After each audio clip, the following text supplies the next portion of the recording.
What if the biggest secret in modern history isn't science fiction?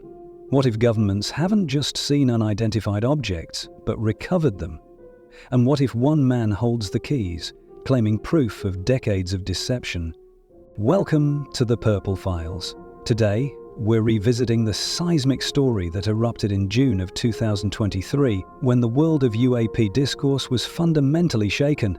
David Grusch, a former high-level intelligence official with 14 years of service within the US Air Force, the National Geospatial Intelligence Agency, and the National Reconnaissance Office, stepped forward with bombshell allegations. He wasn't just another witness claiming to have seen strange lights in the sky, Grusch asserted, under oath and through official whistleblower channels, that elements within the US government and potentially allied nations and defense contractors have been secretly retrieving and reverse engineering craft of non-human origin for decades. His initial claims, reported by respected journalists Leslie Kean and Ralph Blumenthal, spoke of a multi-decade UAP crash retrieval and reverse engineering program, hidden illegally from congressional oversight.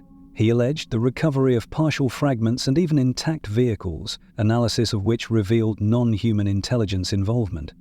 He spoke of biologics associated with these recoveries. And, perhaps most disturbingly, he claimed to have faced illegal reprisals for bringing his concerns, gathered from numerous credible, high-level contemporary and former officials, to the Intelligence Community Inspector General. But Grusch's story didn't end with those initial headlines. Since bursting onto the public stage, he has given further interviews and made additional statements, sometimes clarifying, sometimes expanding, and often hinting at deeper layers to his extraordinary claims. The UAP topic is notoriously complex, filled with speculation and ambiguity, but Grusch's specific position as a vetted intelligence insider making these claims through official channels demands careful attention. This video isn't just a rehash of what we heard last year. Our specific focus today is to dissect the latest specific allegations and hints of evidence that David Grusch has put forward since his initial emergence. What new details, nuances, or points of emphasis has he allegedly added to his narrative? What more has he claimed about the nature of the alleged recovered materials, the structure of the supposed secret programs, or the evidence he insists he has provided privately to investigators and Congress? We'll delve into the refinements of his claims and analyze the nature of the evidence he alludes to, separating concrete hints from broader assertions. Let's investigate the ongoing developments in the Grusch saga. Before we dissect the latest statements, let's quickly solidify the foundational pillars of David Grusch's original testimony. These are the core allegations that ignited the firestorm back in 2023. First and foremost, Grusch alleged the existence of a highly secretive, multi-decade UAP crash retrieval and reverse engineering program. He claimed this wasn't a recent phenomenon, but an operation spanning many decades, potentially tracing back as far as the mid-20th century. Second, he asserted that materials recovered included not just debris or fragments, but sometimes intact or partially intact vehicles. Analysis of these materials, according to the individuals Grusch interviewed for his official duties, indicated they were of non-human, exotic origin. This implies technology and manufacturing beyond known human capabilities. Third, and perhaps most controversially, Grusch spoke about the recovery of non-human biologics associated with some of these UAP events. While he was often careful with his public wording due to classification constraints, the implication was clear. Remains or bodies of the non-human operators of these craft were allegedly retrieved. Fourth, a central theme was the alleged illegality and cover-up surrounding these programs. Grusch claimed these efforts were unlawfully withheld from appropriate congressional oversight, funded through misappropriation of funds, and hidden within deeply compartmented special access programs, often managed by private defense contractors to further obscure them. Fifth, Grusch's entire public emergence stemmed from his official whistleblower complaint filed with the Intelligence Community Inspector General. He provided sworn testimony claiming he had given the ICIG specific classified information about these programs, including witness names, program locations, and other data he asserted could verify his claims. He stated the ICIG found his urgent concern credible. And finally, Grusch alleged he faced significant and illegal reprisals from certain officials after initiating his protected disclosures. This claim of retaliation is a critical component of his whistleblower case and adds another layer of gravity to his assertions. So, to summarize, decades-long secret program, recovered non-human craft, associated biologics, illegal cover-up, official whistleblower complaint with classified evidence provided, and alleged illegal reprisals. That's the baseline established in 2023. Now, let's explore how Grusch has allegedly refined or added to these points in his more recent statements. With the baseline established, let's examine one of the most sensational aspects of Grusch's testimony, the claims surrounding non-human intelligence biologics and the nature of the recovered craft. Has he offered more specific details or clarifications in subsequent interviews and statements regarding biologics? Grusch initially used the term somewhat clinically. However, in later discussions, particularly in less constrained interview formats, he has allegedly become slightly more direct, reinforcing the interpretation that biologics indeed refers to the bodies or remains of non-human entities. He has reportedly maintained that this information came from direct witnesses involved in the alleged programs. Perhaps more significantly, Grusch has allegedly hinted at a diversity among these non-human intelligences. While avoiding definitive public statements on specifics, he has reportedly suggested, based on the information provided to him, that we might not be dealing with just one single type of non-human entity. He has allegedly alluded to multiple species or types of NHI potentially being involved or recovered over the decades, though he remains characteristically cautious about providing details he deems classified. On the nature of the craft themselves, Grusch has continued to emphasize their exotic origin, suggesting materials and physics defying conventional understanding. In some subsequent discussions, he has allegedly elaborated slightly on the scale involved. While his initial testimony mentioned fragments and intact vehicles, he has reportedly hinted that some recovered objects might be surprisingly large, potentially challenging our assumptions about what a vehicle might entail. Furthermore, Grusch has occasionally touched upon the more theoretical aspects, sometimes prompted by interviewers.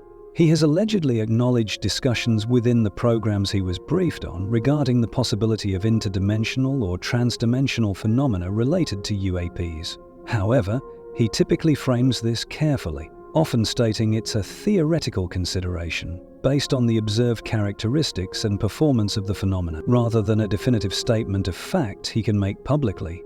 He seems to be relaying the thinking of those allegedly involved, rather than confirming it himself in an unclassified setting. He has also reportedly mentioned specific allies, sometimes hinting that nations beyond the US, potentially within the Five Eyes Intelligence Alliance, or even countries like Italy, might possess similar knowledge or recovered materials stemming from historical UAP incidents in their territories. This expands the scope beyond a purely US-centric program. So the refinements here seem subtle, but significant. Alleged confirmation that biologics means bodies, hints of multiple NHI types, suggestions of potentially very large craft, acknowledgement of interdimensional theories being considered by those allegedly involved, and pointers towards international dimensions of the phenomenon and the secrecy. These alleged additions paint a slightly more complex and perhaps even stranger picture than the initial June 23 revelations. Beyond the nature of the alleged objects and entities, how has David Grusch further described the machinery of secrecy supposedly surrounding them? And what more has he hinted about the evidence underpinning his claims? Regarding program structure, Grusch has consistently emphasized extreme compartmentalization. However, in later statements, he has allegedly put more explicit emphasis on the role of private aerospace and defense contractors. He suggests that significant portions of the alleged historical retrieval and reverse engineering efforts may have been effectively outsourced or privatized over time, making oversight incredibly difficult, even for those within government who might otherwise have clearance or a need to know. This creates layers of legal and corporate secrecy on top of government classification. He has also allegedly drawn a distinction between legacy programs, those potentially dating back many decades, and more contemporary UAP investigation efforts like the All-Domain Anomaly Resolution Office, or AARO.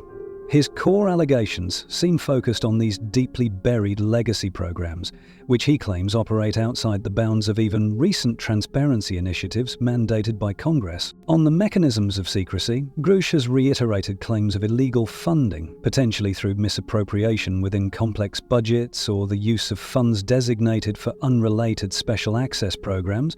He maintains this is a key method used to avoid legitimate congressional scrutiny and reporting requirements. The alleged involvement of private contractors adds another layer, potentially allowing program activities to be hidden under proprietary business information shields. Now, concerning the evidence, this is where Grusch faces the most public scrutiny, as he cannot legally present classified information openly. Since his initial emergence, he has consistently stated that he has provided specific, verifiable evidence to the intelligence community, Inspector General, and relevant congressional committees in classified settings. In subsequent interviews, he has allegedly elaborated slightly on the types of information provided without revealing the classified details themselves.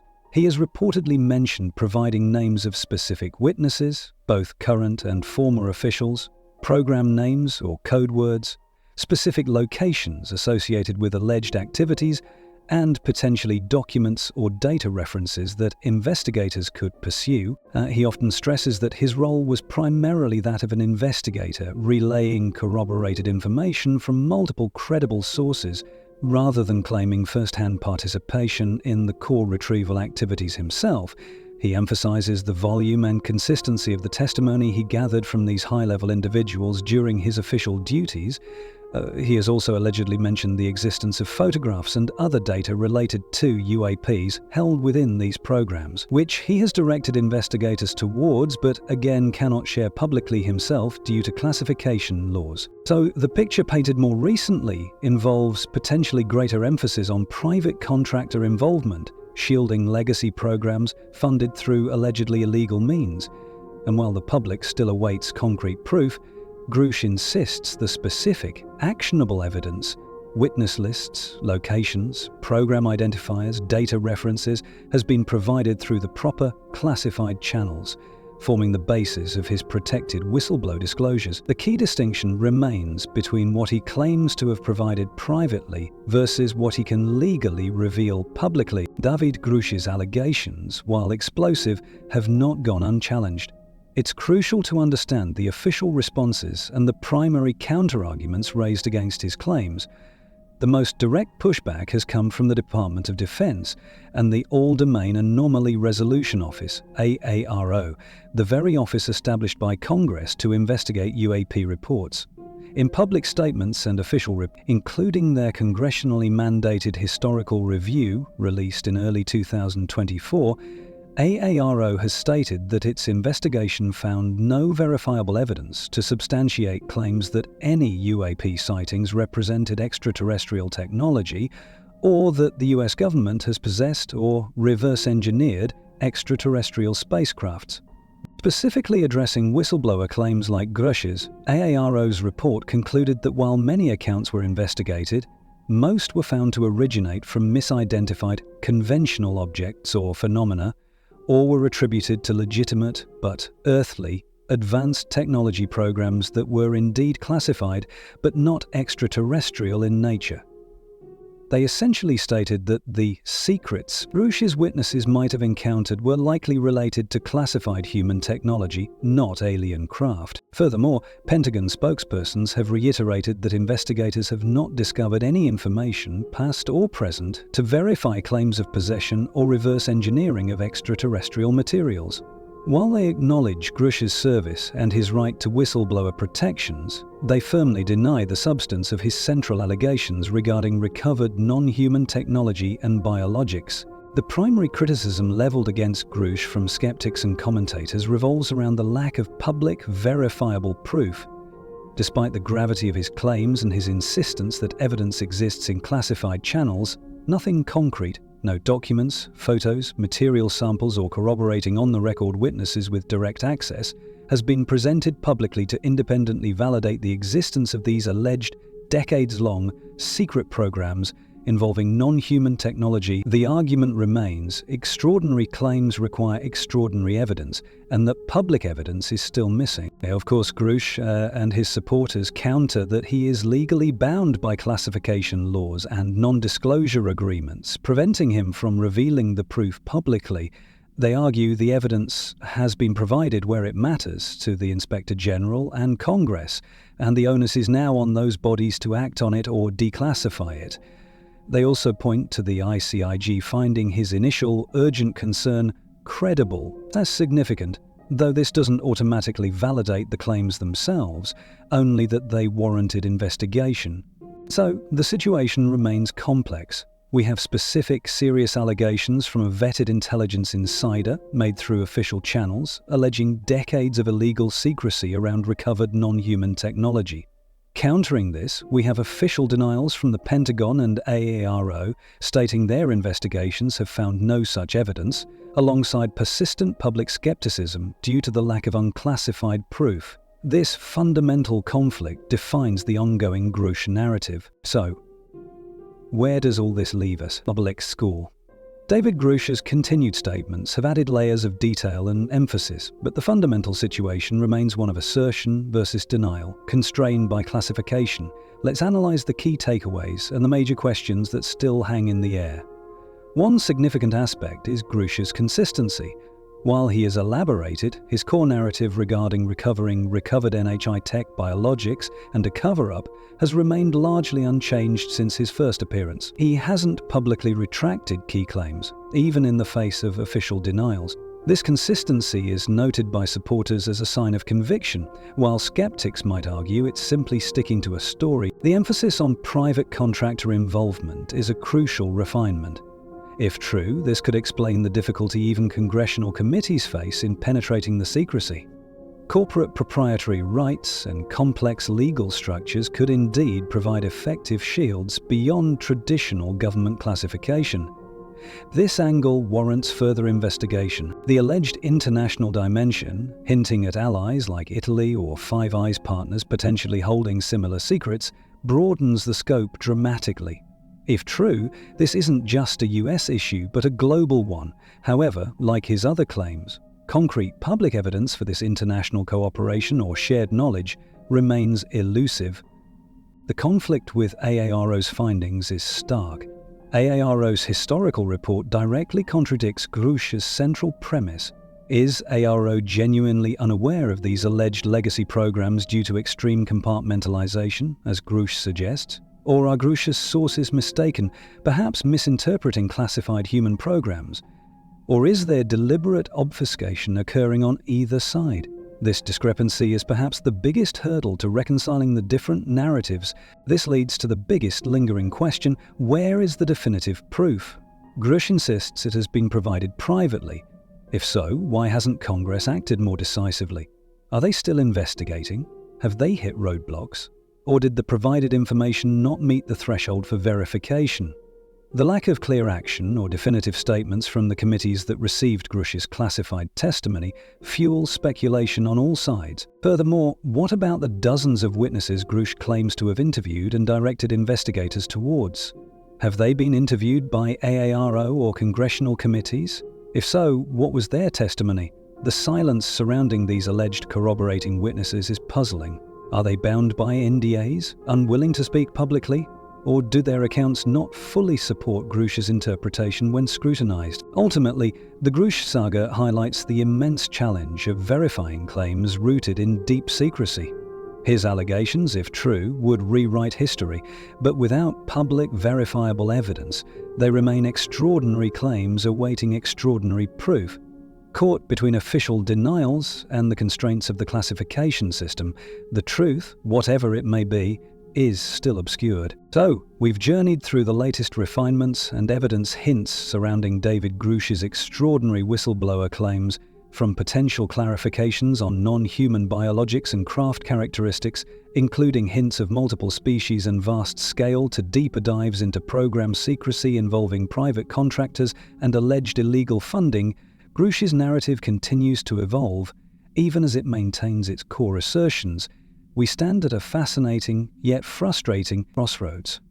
On one hand, a highly credentialed intelligence insider insists through official channels and under oath that elements within the government possess and are exploiting technology of non-human origin, backed by decades of secrecy and corroborated by numerous witnesses he claims to have identified for investigators. On the other hand, official bodies like the Pentagon and AARO state unequivocally that their extensive investigations have yielded no evidence to support these claims.